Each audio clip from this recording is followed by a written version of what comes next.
Hey everyone, welcome to a very special episode of our podcast celebrating International Women's Day, streamed live on March 8th. This episode is all about lifting up women, diving into the challenges we face, and how we can support each other, especially when it comes to mental health, finding balance, and pursuing our passions with purpose.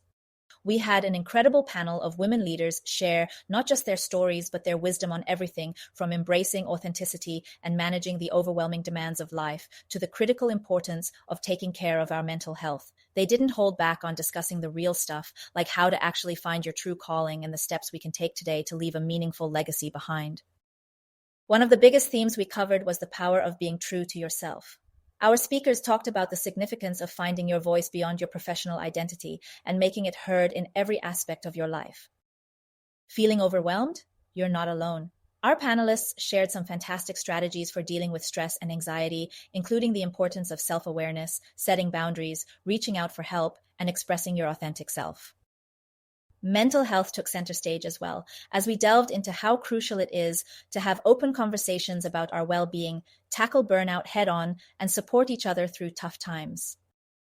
And for those wondering about their path in life, our guests opened up about their journeys to discovering their true callings and the obstacles they've overcome along the way.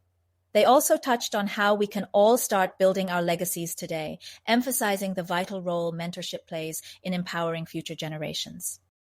This episode is packed with heartfelt advice, actionable insights, and a whole lot of inspiration. So if you're looking to be inspired, to find your path, or just need a reminder that you're not alone in your struggles, make sure to tune in to the full conversation. You won't want to miss it.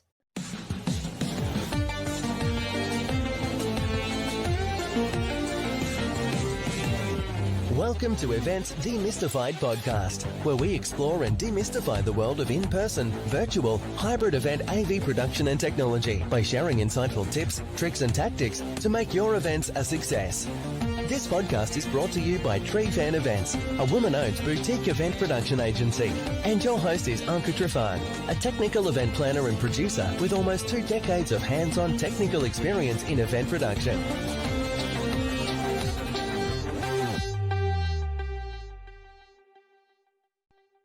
Welcome everyone. This is such a special event and we are super excited to be able to gather together for International Women's Day to engage in an honest conversation that's close to many of our hearts, but often sometimes it's just left in the shadows. My name is Anka Trifan. I'm one of the hosts and I am thrilled that you could join us to what promises to be an amazing discussion on a delicate dance between strength and vulnerability, especially as it pertains to high-achieving women that many of you are as you're tuning in. In a world where success is often measured by how well we can mask our struggle and keep pushing forward, we are here to pull back the curtain and get real about the challenges that lie beneath the surface. So today, we're going to talk about all of it openly and without judgment. Before we jump in and pass the mic over to my lovely, joyous co-host, Cindy, I would love to just go quickly down the memory line for a second about what is International Women's Day and when did it begin. Now, if you're not aware, actually it began in the early 20th century, and it was rooted in women's movement that wanted to better themselves, better their working conditions, and their suffrage. First observed in 1911, it's now celebrated globally on March 8. As a matter of fact, there's a lot of countries that celebrate March 8 as Mother's Day. One of those countries is Romania, where I come from, and is a day of celebration, of raising awareness about gender equality and advocates for women's rights.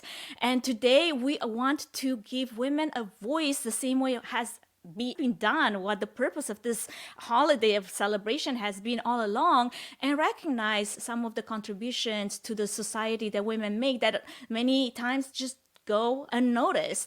And I would love to welcome you to our discussion. Love to have this a space for everyone to share, learn, and shed light on the fact that it's perfectly okay to not always be okay. We're here to explore the power of being vulnerable and authentic, to share our stories and strategies for navigating the complexity of life, work, and to affirm that even in our struggles, there's immense growth and strength to be found. So, thank you for being here, for showing up, not just for this conversation, but for yourselves and for each other. So let's lean into this moment together and start changing the narrative about strength, about vulnerability. Obviously, I have a hard time saying that out loud, so I'm going to try to avoid saying the word, but I mean it.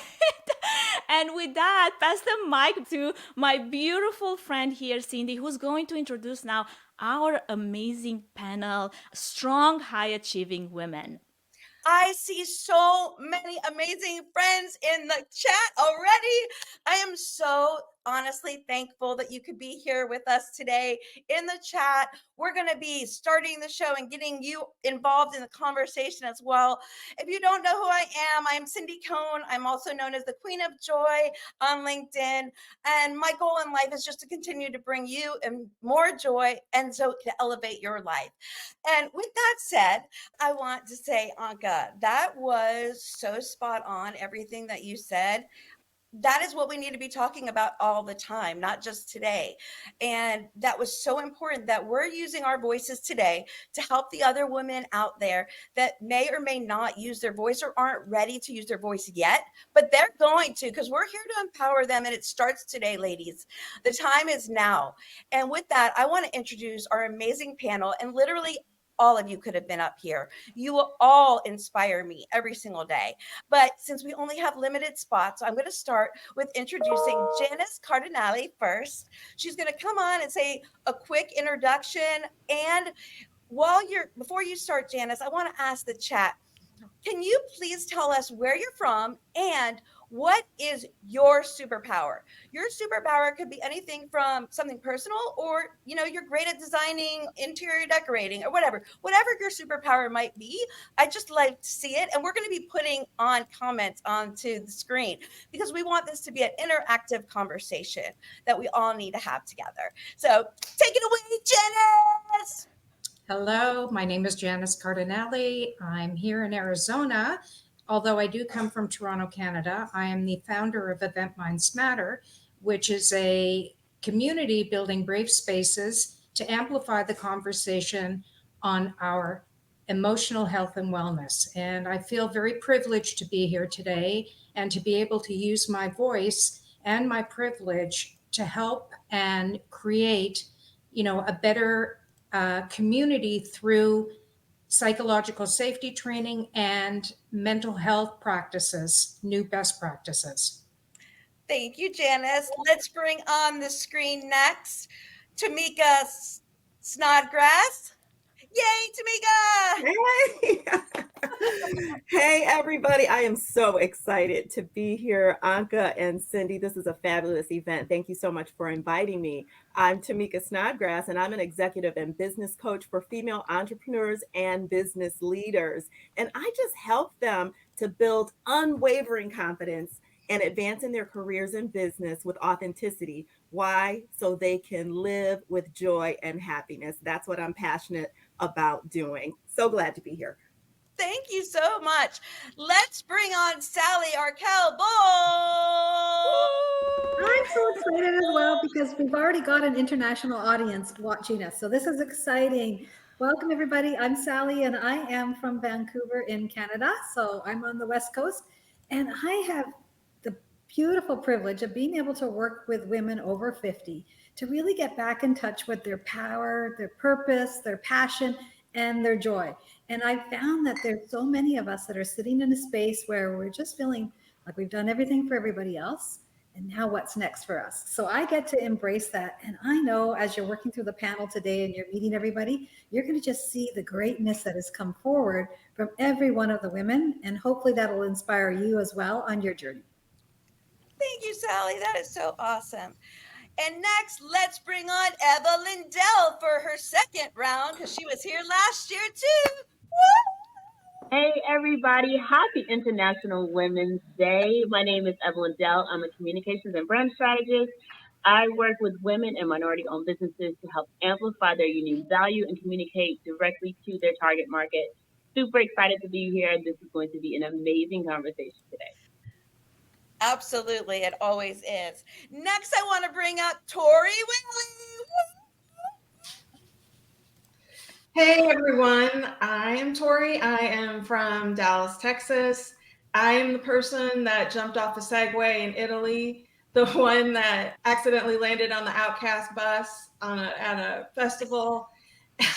And I also am a job seeker looking for a job in the leave of absence realm. Thank you, Tori. Next, I want to bring up Shannon Baylor Henderson. Whoop, whoop, whoop. Happy Girls Run the World Day, everyone. Yeah, girl, that's what you said. Yeah. My name is Shannon Baylor Henderson, and I am the Chief Content Officer and Storyteller for Content Commanders, where we specialize in adding more power, personality, and perspective to a brand's digital, print, and social media messages. I'm a DC girl living in a North Carolina world, and I am very happy to be here. Oh my goodness. Cindy's bringing the joy. I love it. I love it. What a great, great way to start our event. All right, Cindy. All right. So we're going to tee off with question number 1 today. And again, y'all join in the conversation. We're going to put your comments on the screen, and if there's questions, we're also going to answer them the best that we can. We have all been to the barrel and back. We've been in your shoes, other shoes, and the thing that we are all alike in is that we're here today and we've overcome and we're still elevating and we're still learning and we're still evolving, and we just want to empower you to do the same. So we're just cheering you on. So with that said, I want to bring up question number 1. And the question is, how have you been able to navigate the balance between showing up your true self and maintaining your professional strength, given traditional environments that we all live in, and staying authentic? It's kind of there is that hard line for a lot of people. I would love to call on you for this. All right. So we're doing a lot of things behind the scenes for everyone that is not aware, and we're trying to make sure that everyone is included in the conversation. So keep posting those amazing things. I will try to put them on the screen as they come. And I love how many of you are sharing your superpowers, and that is a way in which you shine. And I am going to speak a little bit about the power of being authentic and being vulnerable, in the sense that can give you a voice in a space that maybe before you didn't feel like you had a voice. My growing up journey is marked by a lot of adversity from a very young age, which kind of made me and forced me to shield my little tender heart and build walls around it and show up as this tough, impenetrable person, because I've been taught from an early age that I need to hide my vulnerability, because that was seen as a weakness, to stop the tears, to silence the complaints. It was all about survival, about being strong in a world that didn't see the value in softness. But over the years, through writing, which has become my outlet, I found this safe sanctuary, a place where I can lower these walls and I can explore some of the depths of my heart that I didn't even know that I had. It was this journey of rediscovery, of allowing myself to be authentic, to be vulnerable, to be able to feel the full spectrum of emotions that I had denied myself for so long. I had to also overcome the fear of actually showing up and as I am, like without hiding of who I am as my authentic self. And this is when I decided to start this series of posts on weekends. Now, over the duration of a week, I would post, everything that has to do with business, growing business, connecting with my ideal client, all of that thing. But on a weekend, either Saturday or Sunday, I started posting those personal posts and share some of the things that I always wanted to talk about, but I was afraid to. And what happened in the process, it surprised me actually, because because not only it revealed this tenderness that I had in my heart, but also it brought forth a lot of people that were able to relate to some of the things that I was going through, and they were able to now speak to that and feel encouraged and feel brave enough to address the same things that I was addressing. So I guess there's really such a value in showing yourself as you are and being vulnerable, and it's about mutual respect and trust. And obviously I'm not for oversharing without boundaries. There has to be some boundaries. But I have a high belief in being open, in being able to be vulnerable and show incredible strength, because that lies in our ability to relate and lean on each other and give and receive support. So that's been my story, and I stick by it. And I would love to hear if anybody else has different experiences in which they showed up as they are, and how did that play out, and how did that impact the environment they were in. I love what you said, Anka, and I just wanted to add to that. When I first started showing up here on LinkedIn, my goal was to just be a more visible woman and to actually share my own thoughts, my own ideas, not representing the company that I worked for, but just being me. And one of the things that the guru said is don't talk about personal things, specifically your faith. And so I shied away from doing that, which did not feel very authentic at all. And so I decided to just go for it and be myself. So on Sundays, I actually share a prayer because I love praying for people around the world. I think it's so powerful. And what I decided is it doesn't matter what other people think. This is a part of me. My faith is a big part of who I am. And if I lose followers because of it, that's okay. Those are not my people. I'm not for everybody, and everybody is not for me. But what has happened is the right people are drawn to me. So the people that understand that faith is important, maybe it's important to them too, and they don't care if I talk about it. In fact, they love it. And they reach out to me in my DMs and say, hey, I love that prayer that you shared this morning. That really spoke to my heart. And that's what I'm trying to do. I just want to uplift, encourage, and support other people around the world, and especially women. I love empowering other women. I love that. Tamika, literally, I was sitting here and the exact words you said was the exact words I was going to use. Literally, Amazing. like, imagine that. That's why we're friends, right? That's why. So, with that, I want to let everyone know my superpower relates to this conversation. I feel my superpower is I allow people and encourage people to be their authentic selves because I love people for who they are. I celebrate you no matter what. Like, I don't care about anything. And people who know me know that I embrace all of it, all of the good, ugly, everything. And that's why people are attracted to me because I love you just the way you are. You do not need to change. And if people don't love me, one thing I didn't learn till I was like 50, sorry, but is that not like you said, Tamika, not everyone is for you and you're not for everybody. And guess what? That's actually okay. And it's more than okay. But I didn't know that till I was so much older. And like I lived all these years with that, like not being my authentic self because I was afraid maybe people wouldn't like me. And you know what? You attract your tribe when you're authentic and people love you and the right people come into your life. And it's like, oh, that is where it's at, people. If you learn nothing else today, I say this probably in every post, but it's so important to sooner than later, like today, be you. The end. Be you. And I promise you, everything falls into place. I love that. So I guess my question to our panel is what are some practical ways in which we can become more comfortable with showing our true selves, especially in environments that traditionally value that ideal of strength and stoicism, which I had to overcome in my own journey? I think one of the things that has helped me over the years, well, for one, I'll take it back. So I think I have a unique circumstance because my mom and my grandmother are both very authentic. They were always very authentic women. They always were go getters and were never afraid to do things. My mom has done like amazing things. She's always never afraid to take a chance and always creating new businesses and just doing what she loves. But I think for me, as I got older, one of the things I had to remember was to go back to my childlike self. So if we think about it, children and animals are authentic. They will tell you whether they like you or not. They'll tell you if you are ugly. They'll tell you if you stink. All of those things. Children are so authentic. And I think as we get into this world, there's so many different voices and we're trying to all be the same when we really just need to be who we were in the beginning. We need to be authentic. And I think for me, going back to that and being able to embrace those things and embrace the beginning and the simpleness of life has made me okay with being a little bit more authentic in every single thing that I do.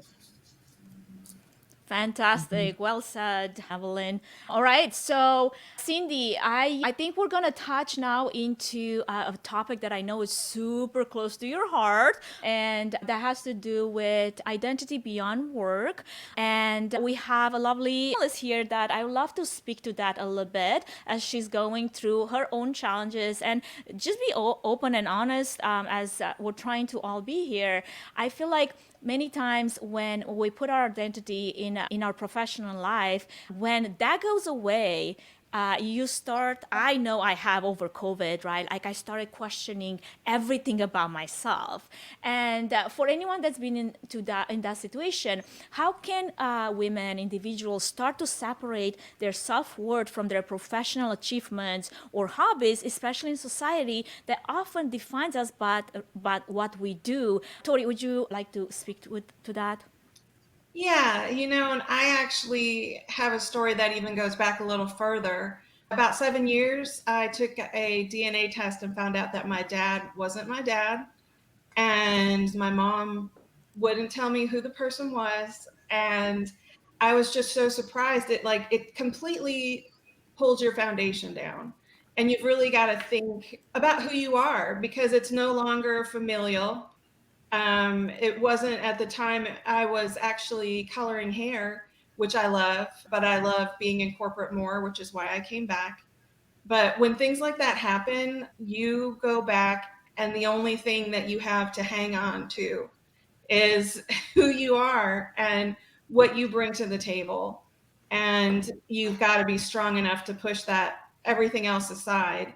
And so when it came to jobs, being back in corporate for only 5 years has been really humbling. Here I am in my 50s, and my last supervisor, when I talked to her, she was like, "Oh, my mom's the same age as you." And so when you start going through stuff like that, you start definitely realizing that maybe your job isn't tethered to who you are. And so in the job hunt, it's been easy for me to pull away from that, but it's a choice. A lot of people in the job hunt have a really difficult time trying to figure out who they are if they're not working.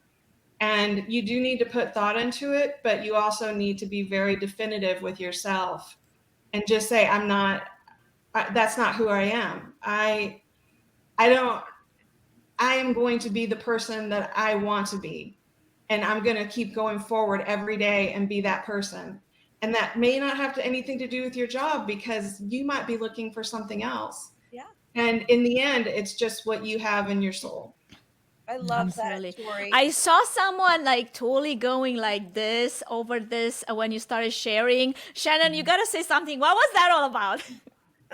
I just put it in the chat. And Tori, it's just so interesting because your vulnerability and your authenticity just connected us in the most wild way. I have the same story. I took a DNA test and found out that my dad isn't my dad.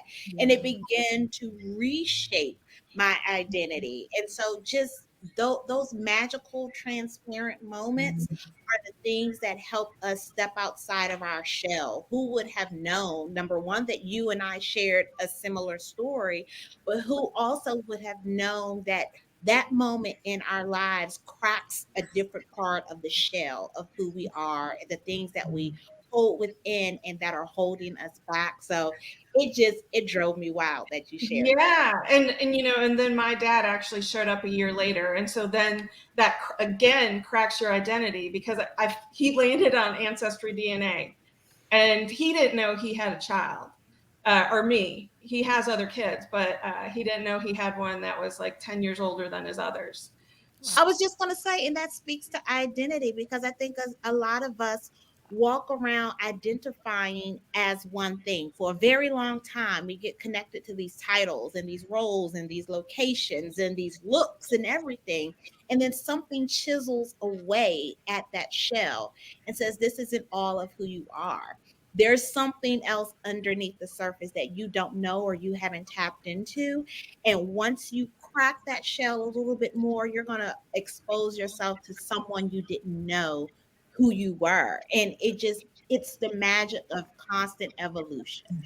And that's what taps into your strength. That's when you know you're strong. That's when you say, okay, F all of this.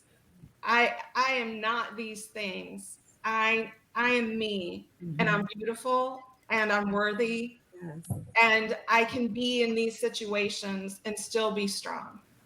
Absolutely. And Cindy, I know you had a story about you leaving the pharma world. Yeah, I was Do you want to speak to that really quick? Yeah, I do.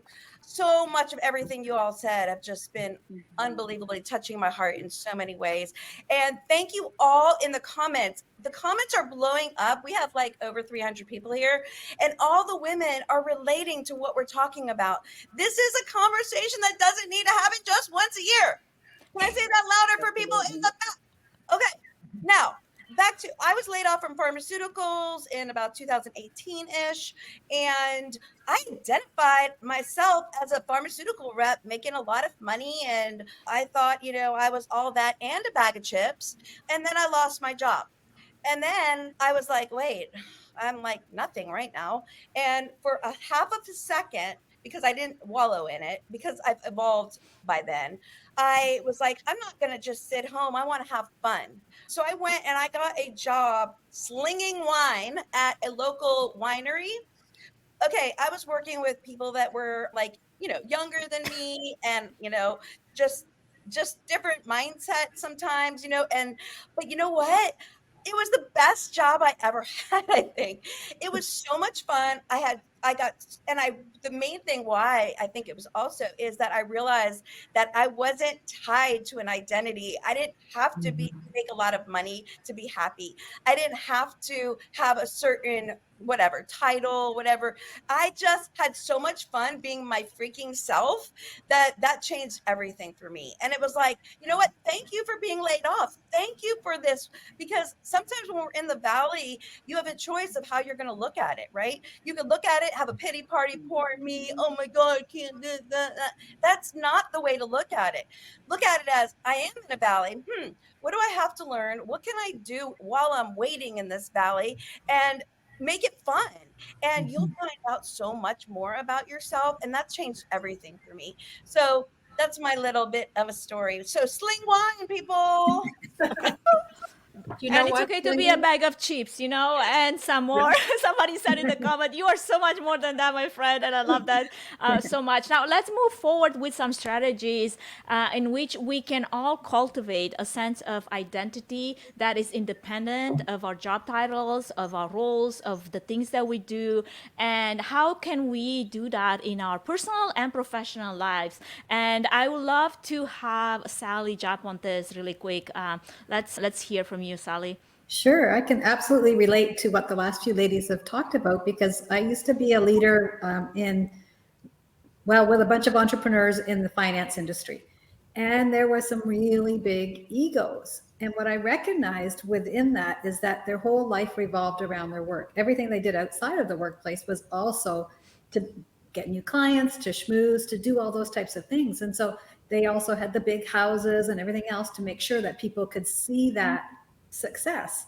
And what I've always understood, having been a leader in many organizations, was that there's something that is missing in their lives that they're not cultivating. And oftentimes that would lead to divorces. It would lead to all sorts of, distress and things like that within their lifestyles, yet they were still attached to that work. So one of the things that I've worked really hard on, my husband worked out of town a lot when I was in the corporate world, and we had one son. So I really had to shut off at the end of the day.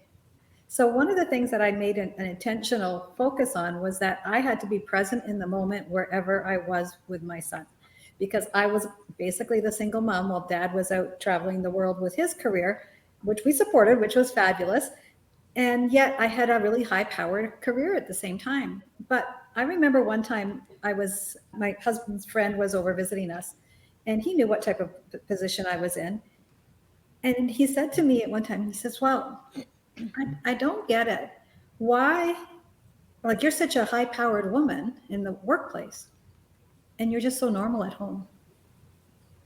And that to me was a big aha for me. And that's when my son was about grade 2. And it was like, yay, that's what you need to do. You need to be able to be present with the people that are in your life at that time. And you need to understand that there's more to life than that career. I've pivoted through a number of different careers in my lifetime. And when I left the corporate world at the end of 2019, I made a choice of leaving the corporate world because I wasn't feeling valued by the company for what I was offering at that time.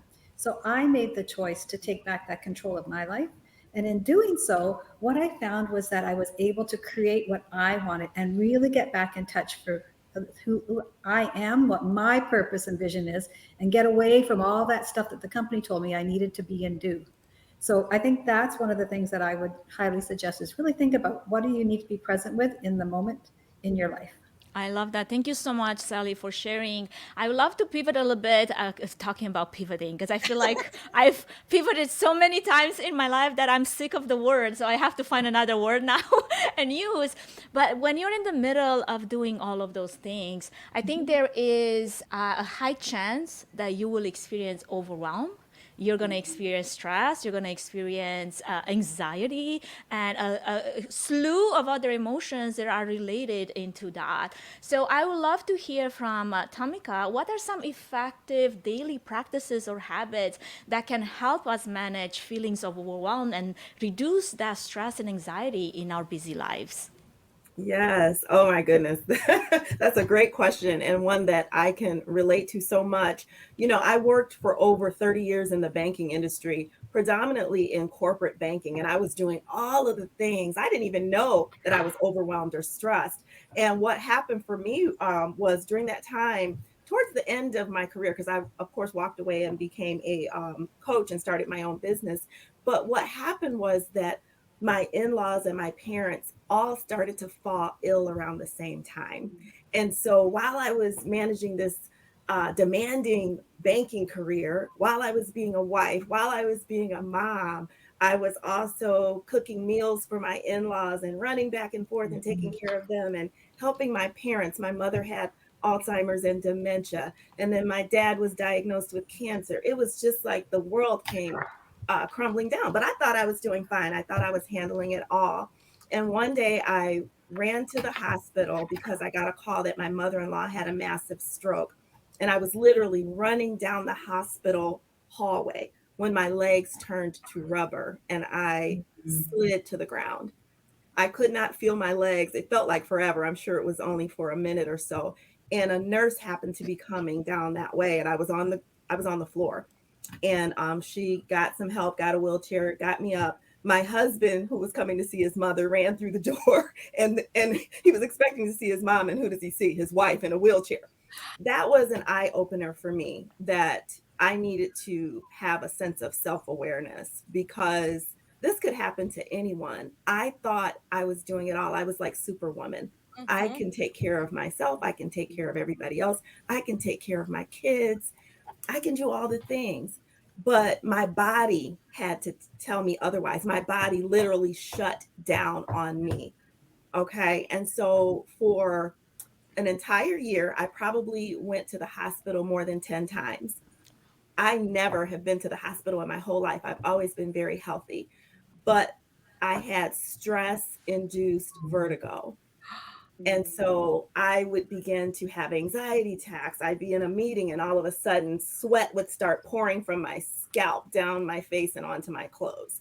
I went through it and I had to go to the hospital over and over because they couldn't figure out what was wrong. They didn't know what it was. And I just thought I was dying.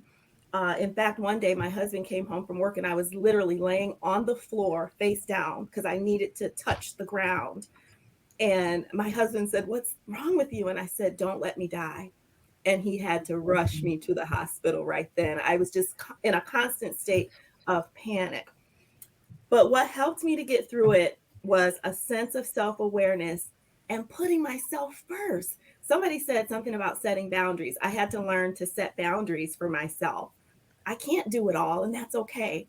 I'm not strong all the time, and that's okay too. I need help sometimes, and that's okay to ask for it. Okay, I'm a human being. I need support. I need encouragement. I need a little love sometimes too. And so that self awareness really helped me. The other things that helped, like I said, setting those boundaries, being able to say no, ask for help when I needed it, seek support.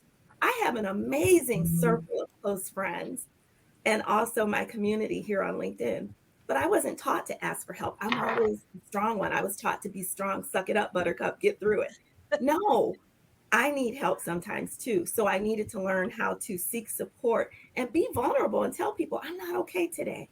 I need help today. And then the last one is, I would say, to practice that authenticity and being who I really am, because the person that I was on the outside was not the person that I was on the inside. On the outside, I was corporate Tamika. I was the person to go to work, I meet my goals, I do all the things. On the inside, I was heartbroken. Everybody that I loved was sick and dying, and I wasn't talking about it. So those are the practical tips that I would share. Practice self-awareness. Be in touch with your own thoughts, your own feelings. Set boundaries. Say no sometimes and say yes to yourself. And included in that is just that self-care, taking care of yourself. Seek support, ask for help when you're not feeling okay. There's no shame in that. We all need help sometimes. And then practice being your authentic self. Speak up, express yourself. The last thing I want to say, Anka, because I know in the interest of time, I need to be quiet, but do something for yourself first thing every morning. Have those non negotiables. And for me, my non negotiables, first thing every morning when my feet hit the floor, prayer. That's what I do for myself to fill my cup. Prayer, meditation, exercise, and then hydration. Get that water in. Those are the 4 things I do every day. The number 5 is coffee. I have to have a coffee every single day after exercise and water. And that's it. Love on yourself, because as RuPaul says, anybody familiar with RuPaul? As RuPaul says, how in the hell you gonna love somebody else if you can't love yourself? All right. You heard it here, true. You heard it here first. Woo! I am pumped up, Tamika. Yes. That was incredible. You gave some amazing tips. Thank you so much. Yes. Thank you. Well, Cindy, I guess I'm going to take on this really quick. I was going to share really quick. First off, thank you so much for everyone in the chat. If you guys don't know, there's over 200 comments going on in the chat right now, and it's amazing the conversation that's being had. There was a question as well that we're going to come down to a little later. But what I wanted to share really quick on this is when for me, when it comes to overwhelm and burnout, and when it comes to recognizing the early signs of burnout, and going into those steps that Tomika just shared about what you do to overcome it, for me is my biggest red flag is the loss of creativity. When I start feeling uninspired or unable to come up with a fresh, new idea, I know that it's time to take action.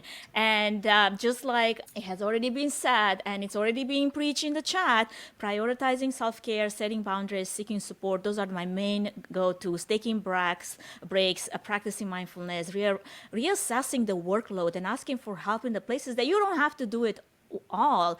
That's what's going to help you get physically and mentally healthy. Now, about that, I wanted to touch a little bit on the mental health. And I have someone here that's been very, very passionate about this. And I want Janice to speak a little bit to this topic of mental health and how overwhelm and stress and burnout, it really affects it in ways that we're not even able to. Like my sign, like I said, is loss of creativity. I want to hear from Janice on this. And what are some ways in which, Janice, we can take immediate steps so that we overcome this and find our happy place again?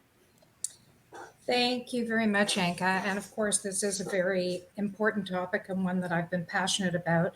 And I must wish all of the women who are online today from my community, and I appreciate that. But why is it that women are often handed a lollipop instead of a cup of tea?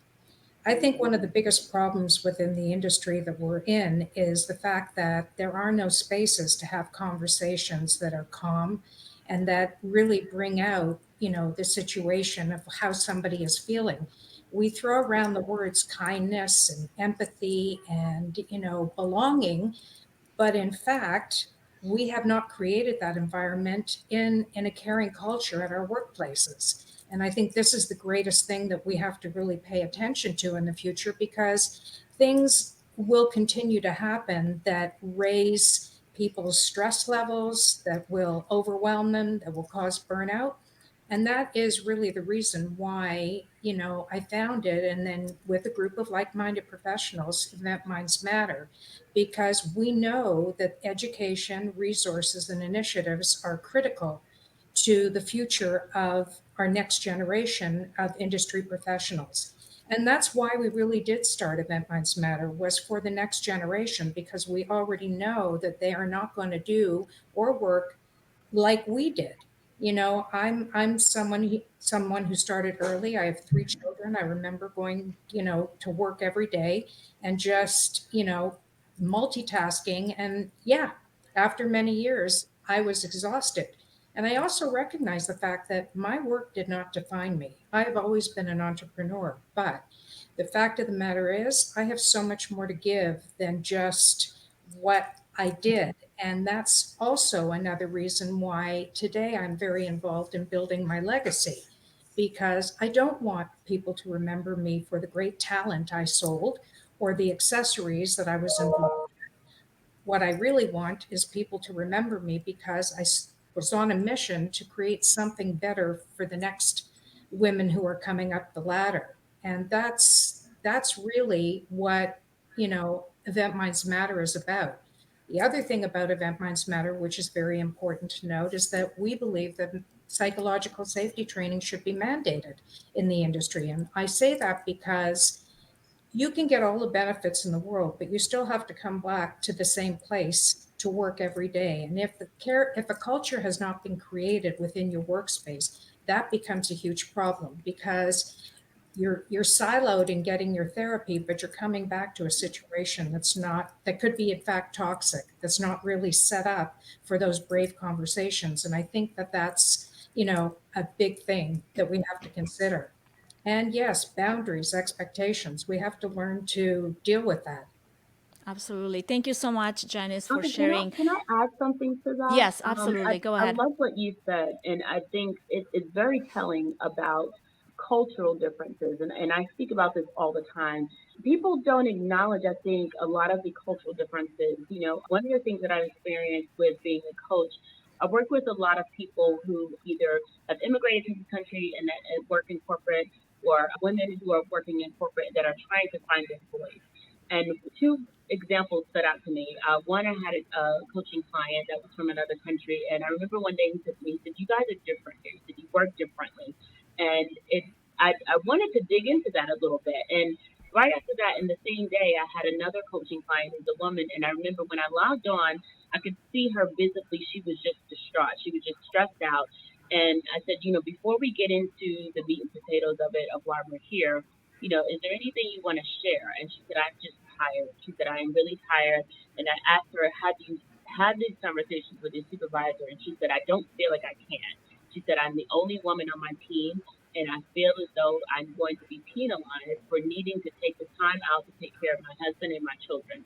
And we should never have to pick and choose whether we are going to take care of our personal lives or our professional lives. And unfortunately, it's frowned upon, in our culture. One of the tools that we always use within that coaching community, there's two books. It's the Emotional Intelligence 2.0 and the Strength Finder. And it encourages people to find out which way you are best at communicating. And two of the things that I always tell my coaching clients, don't be fooled by a bad day. It doesn't define your life, but also do not be fooled by a good day also, because there are ebbs and flows all the time. Before we move any further, I wanted to give a quick shout out to our main sponsor, Trifan Events, which is a boutique event planning and production agency that will come alongside you, offering personalized event planning and technical support, strategic event design, production and technology management, and flawless execution for live, virtual, and hybrid events. The team at Trifan Events is passionate about planning and producing event experiences that get people involved with true moments of interaction, engagement, and co-creation, while offering white glove treatment throughout the entire planning process, enabling you to reach your event goals with the use of creativity, production tools, and event technology. To find out how Trifan Events can plan and produce your event become memorable, go to trifanevents.com.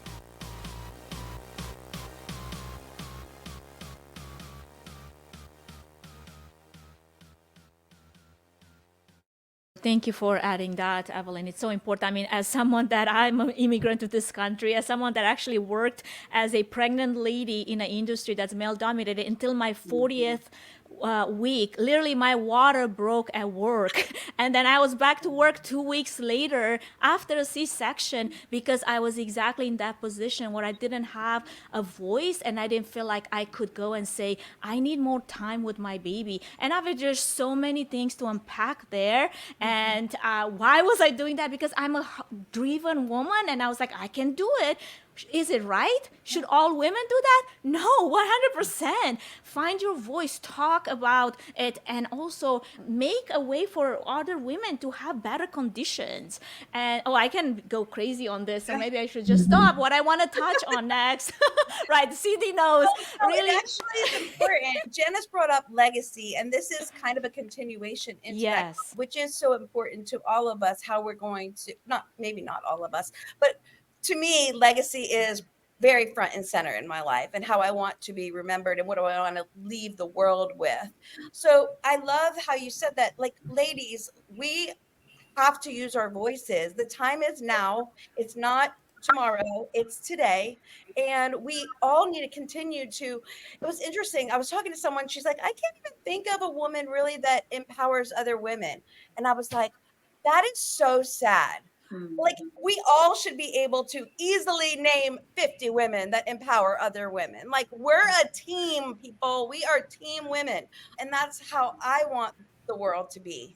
And again, we could go into a whole nother rabbit hole, but with social media and what that's doing to our young daughters and young children, like, if we don't make a stand and stop it and create a legacy for them, who's going to?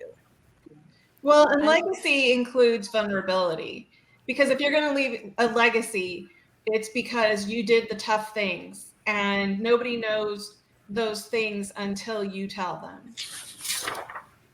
Legacy also means something different to everybody. Yeah. It really depends on, where you came from, what experiences you've had. It also goes back to our grandmothers, mothers, sisters, all the females in our life who've impacted us in one way or another. But I do believe that legacy is extremely important because one day when you're not around, what do you want people to remember about you? Absolutely. I mean, I know for me, if there's one thing that keeps me up at night is what kind of impact am I going to live in this world? And there's a lot of other things that could be keeping me up at night, but those are not the things. Not having to pay the bills or having to do the things, this and that. It's that impact, that how are we going to leave an impact, and how is it going to be meaningful for not just my children, but for the people that come after me. And I love that we got into this. So I'm curious, because this is something that is more to be talked about. How can we start to think about a legacy that we want to leave behind and take some actionable steps today to begin building towards that lasting impact? And since I had you, Janice, on that, if you want to add a few more thoughts, and then I would love to have someone else share on this topic really quick. Legacy for me also came at a stage of life where I was making a decision after COVID as to what I wanted to do. I'm probably the eldest here in this crowd, but the truth of the matter is that I have always cared about people. So for me, naturally, what I ended up wanting to do after COVID was try to change certain things with regards to people's emotional health and well-being, because I recognized that that was one of the greatest impacts that happened to just about every one of us. And I think that this problem is growing. I think that we are in a crisis of women, men who are struggling, to be honest with you. And I think that, it's one thing to preach, which we've been doing for the last 2 years, but we have to action this. And if the leaders, in our industry are not going to prioritize, emotional health and well being, then we have a problem and we have to come together and action it. Action, yes. I can add to that as well. What I found was when I left my corporate career at the end of 2019, I knew there was something missing from how even in corporations we were working with our teams.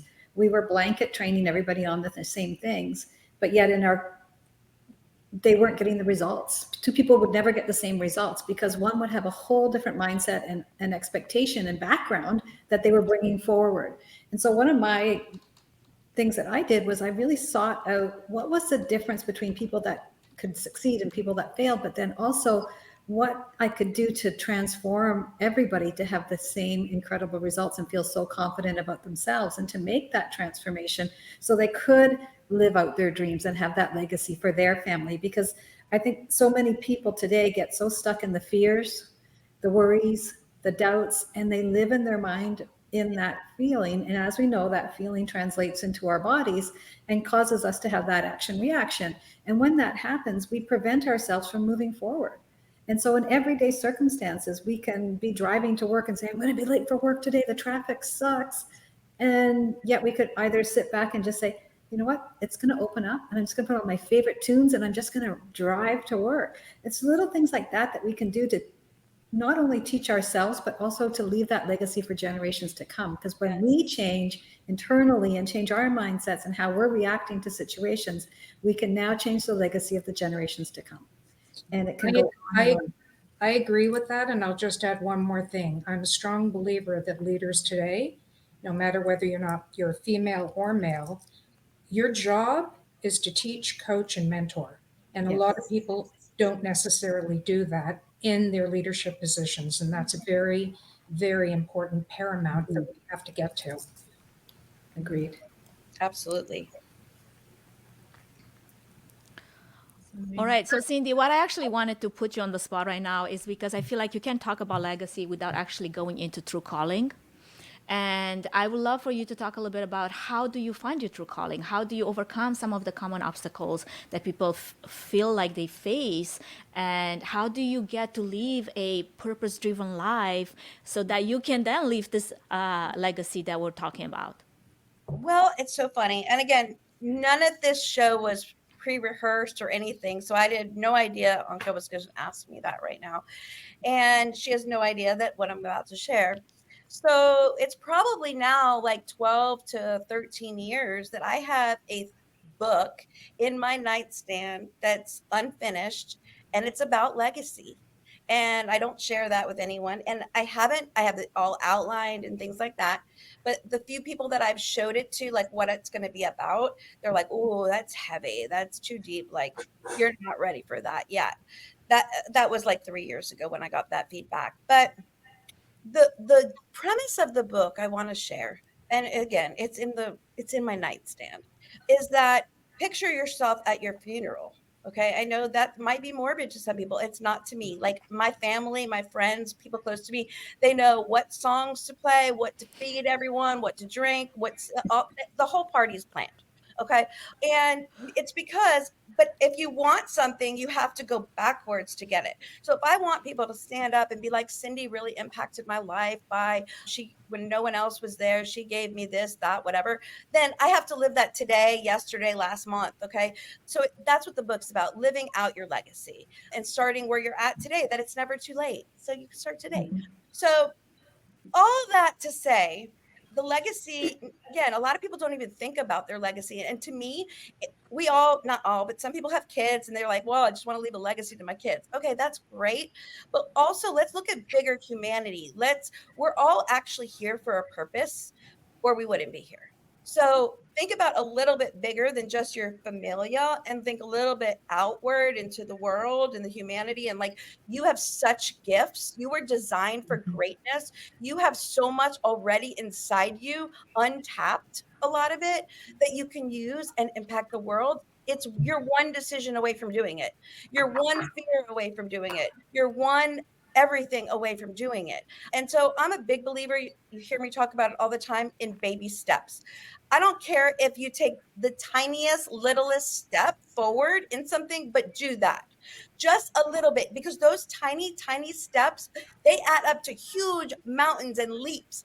And books that I've written, like, and all I did is send one email that day, one page, one this. Like, I did not momentous in one day. So it's all about taking those little steps towards your legacy. You know, you were talking about true calling, and I stumbled on mine accidentally. I told you about the stuff with my dad, or yeah, with my dad's. But then I also had a son that I raised that was suicidal his whole life. And so I went through a lot of really interesting things, and moving from corporate to hair to raise my son as a single mom. I thought that those things, I thought that they might hold me back. And what I ended up finding out is that it created my true calling.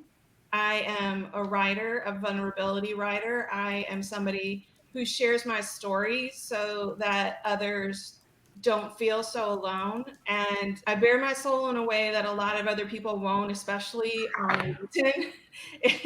You know, we want to call it a business this and a business that.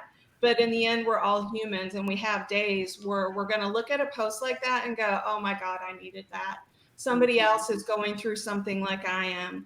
And our true callings are far outside of our work, but we have to find them. I couldn't agree more. Thank you so much, Tori, for sharing that. And I want to come back to something that was said a little earlier before we got into true calling, and that is mentorship. I feel like that will wrap up our conversation, because all of this is great, but we are also women in different stages of our lives. And if you have come this far, I'm pretty sure there is someone in your life that has helped you along the way, has mentored you. If you have not, I feel really, really bad, because I know I have experienced no mentors for a very long time before I went outside of my comfort zone and seek mentorship. Mentorship is such an important, pivotal role in leaving a legacy, especially in places and spaces. Like, for example, I come from a very male-dominated field. That's where I feel like there's so much lack of representation for women. And I have made it my own goal to mentor those women that are coming into this field. I started communities and I started reaching out to those women to be able to help them along the way. There is a space for you here, even though it seems like unwelcoming, but somebody has to show them the way and take their hand and just guide them. And I want to speak to that, because without mentoring, without adding that value to our lives, I don't know where would I have been right now without having that in my life. So as we come to a close here, as we're looking to foster a culture of collaboration and mentorship that can really inspire the next generation of women to reach their full potential, I would love to hear your thoughts on how can we make that happen in a way in which we can amplify other women's values and the impact that they wish to leave in the world, without feeling like it's like a cutting throat competition all the time. I think you have to just be very open to the fact of maybe deciding that you want to do it. I remember when I had my former business, and I have always sat as a board chair at a college for event management and creative design. And I used to ask other producers, event people, if they would take on a student. And often, and this was back in, 2018, 19, they would say, no, they're too busy. Well, now everybody's busy. So what happens? Do you just not mentor? I mean, I don't, you have to get to a certain stage where, yes, you do have the time and you do want to take somebody on. It's not about taking a lot of people, take one person on, but there are a lot of people out there, not just young people, but older people too, who really want that opportunity to speak to you. And I always leave my door open. That's the only thing I know how to do. I would never say no to anybody. So it's something that comes within you. And for me, it's part of my DNA. Okay, I think we could segue now to the end question. And we'll go around and around robin. And I also want the chat, if you're here in the chat, I'm asking you to do the same. So what we're each going to do is we're going to choose one person from LinkedIn who you feel empowers and elevates women and that you want to acknowledge them so that other people in the chat can also follow them. And so I will start with mine, and I am going to say I have so many women, honestly, like I am blessed. I have so many women that I can choose for this, but she is fairly new in my circle, and her name is Ashley Beck. I'm gonna her name, but it's like Cuellar, Cuellar. Ashley Beck Cuellar. If you're here, can you say so in the comments so people can follow you? She is like the best hype woman, and I love freaking hype women. So yeah, connect with her. Janice, do you have someone to mention? It's really funny, and I guess this comes with age and stage, but I have somebody who I have a great deal of respect for, who unfortunately just passed away, and her name is Marin Bright, and she was the publisher of Smart Meetings magazine. And the one thing her and I have in common is we both love butterflies because they bring hope. But I want to say that she is and was a force to be reckoned with. She, was unselfish. She gave back to women all the time. And even in her awards, she's always celebrating women. And God bless her. I think about her every day. Thank you. Sally? I'm going to go back to a mentor I had in one of my careers, and her name is Jeray Buckley Cox. And she was just the most incredible patient woman. She was in the US, I was in Canada. I was one of the directors within the organization. And she took me by the hand. And even when we had to go do presentations to corporate, she would be up in the hotel room with me the night before, fine tuning, showing me how to be more successful, guiding me step by step along the way, giving up her time so valuably. And I'll always remember that because it was such a special connection and such a special person that gave so much of herself to mentor me to have so much more success in my career. And I always go back to that. I love that. People remember how you made them feel. Yeah, Right? Maya, exactly. my favorite quote. Anka, Absolutely. do you All want to go right, next? I am going to actually highlight someone in the chat that it has been my hype woman. And Danielle, if you're still around here, I'm putting you on the screen. So a quick story. Danielle and I actually connected. Danielle is an amazing woman in our local community of women leadership and women in business. And she's always been the behind the scenes woman that has put on those conferences for women and empowering women to step beyond their comfort zones and speak to their expertise and their knowledge. And we connected over a conference where I was speaking at, but I did not expect Danielle to spend so much time behind the scenes with each one of us, to be so attentive to our needs, to have conversations. I'm like, girl, how do you find the time to speak with 200 of those speakers that are on your docket right now? And I was so impressed with her diligence and her attention to detail. So I wanted to shout it out there. And she's like, and connect with Danielle. She's doing amazing thing in many communities, and I just wanted to throw you out there. So there you have it. Fantastic. Tamika, who would you like to highlight today? Oh my gosh, Cindy, I'm blessed too. I have so many amazing women in my community and in my close friendship circle that I surround myself with. But I am going to highlight my LinkedIn friend, Famia Hamden. Yeah. And Cindy, I think you may have connected us here on LinkedIn, Yeah. as a matter of fact. And we live very close from each other, so we actually have gotten together in real life a few times, and I absolutely adore her. And what I love about Famia is her passion for building an inclusive community here on LinkedIn.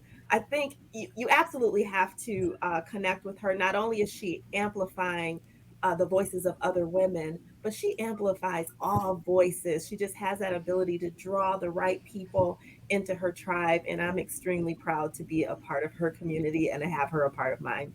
I love Mika, that. that's exactly one of the people that I would have put up there for sure. But my hype person, I have got to hype Riley Blasdale, and I know a lot of you know him. He highlighted a woman in October every single day. He went to the, what is it, the SASTR, their sales conference, as a guy that was really open to it.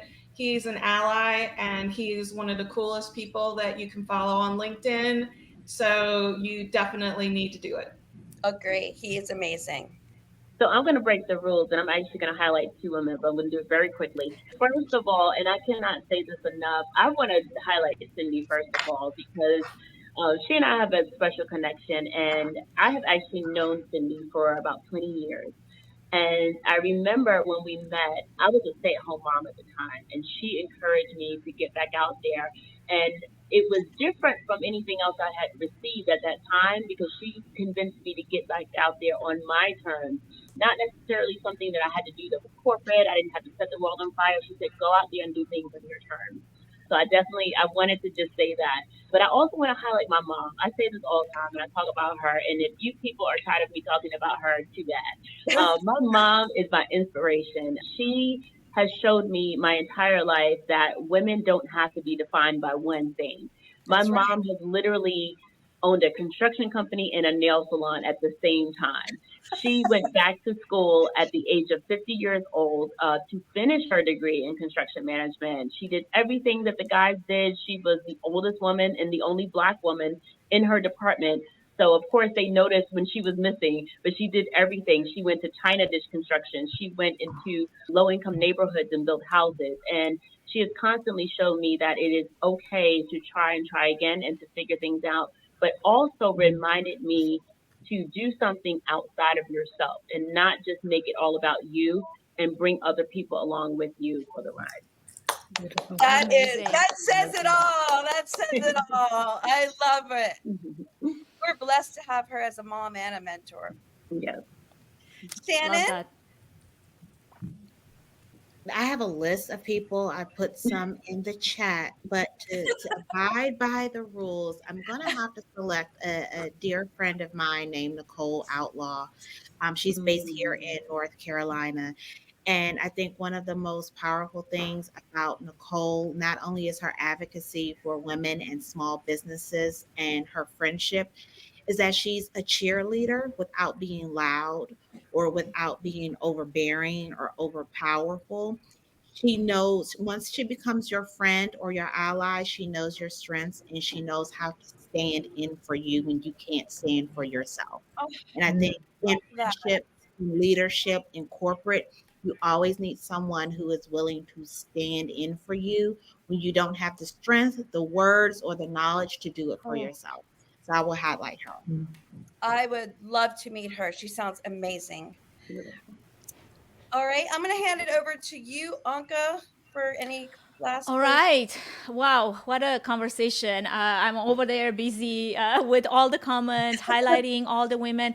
If everyone has a moment to actually drop their LinkedIn link, the chat on LinkedIn would be amazing. I actually dropped it on Facebook and on YouTube, but for some reason I'm not able from this end to put it in LinkedIn. So please feel free to do so. And as we're wrapping, if anybody still has questions or would like to have a specific question to a specific panelist, please drop that in the chat. Otherwise, we're going to wrap up this amazing conversation. I am so joyous, and I started today with so many things on my mind and with so many to-do lists, and I feel like all of that have vanished because I have been able to be refilled by these conversations that were had. I am so empowered by everything that was said, and I hope everyone else feels the same. So as we wrap up things, we want each one of you to go around maybe and share one last thought, or maybe one last tip, one last piece of advice, one last empowering thought that you can leave us with.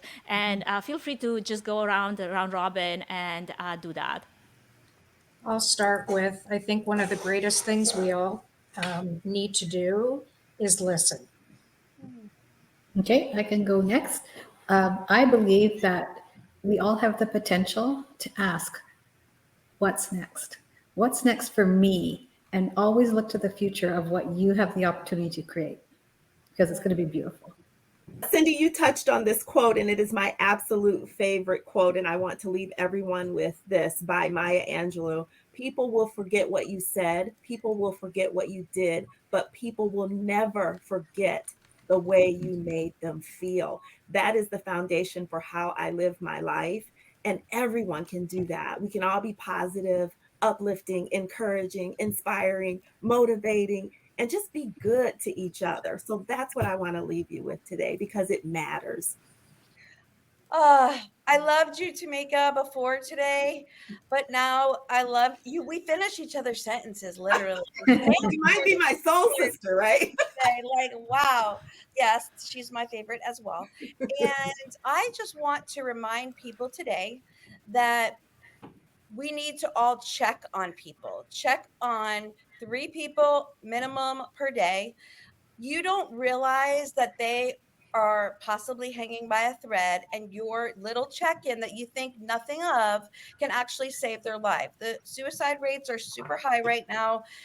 People that you think are absolutely fine and like smiling, those are the ones you need to worry about too. Okay.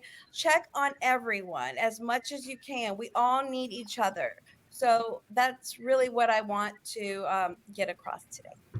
Mine would be tune into your heart and be vulnerable and take those steps to do what you truly want and what you know your calling is. Sometimes we don't want to step out because we're afraid of what people are going to say, or that we're not going to be good at it. You're not going to be good until you try, and then you try, and then you try. That's right.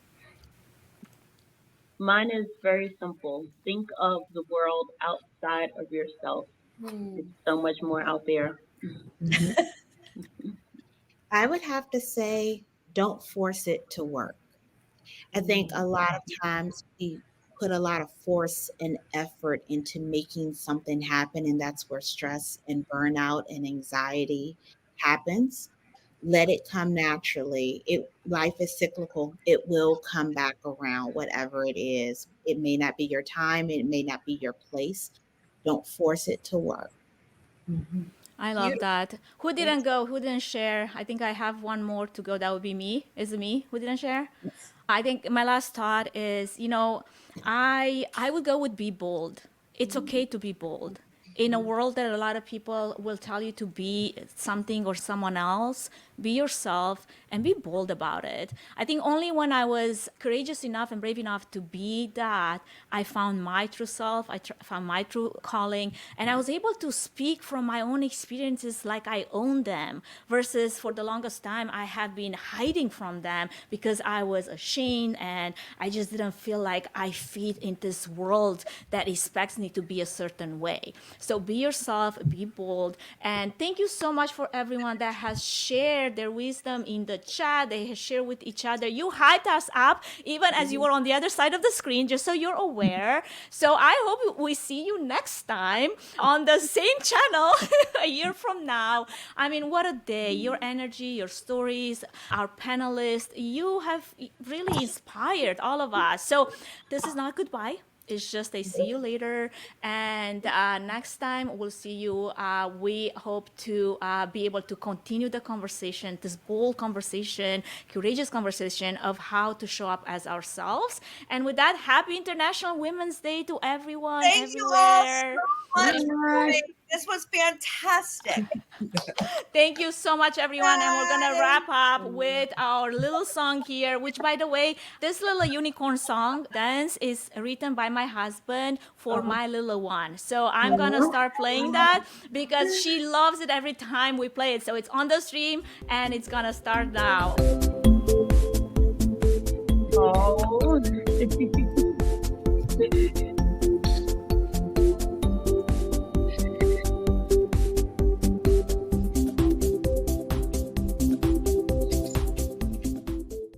Thanks so much for tuning into this exciting conversation. Make sure you follow and subscribe to Events Demystified podcast to stay in the know about all of our upcoming episodes featuring some amazing guests. thank you for listening to the Events Demystified podcast. If you enjoyed this podcast, please take a moment to review it, rate it, and share it with other event professionals that could benefit from it. Connect with us on social at Events Demystified Podcast. We would love to hear from you and what you're up to. If you'd like to learn more about Tree Fan Event services and find out if we're a good fit in supporting your event, can we help your event be successful with a 20-minute free consultation? Link in the episode's notes. Thanks for tuning in.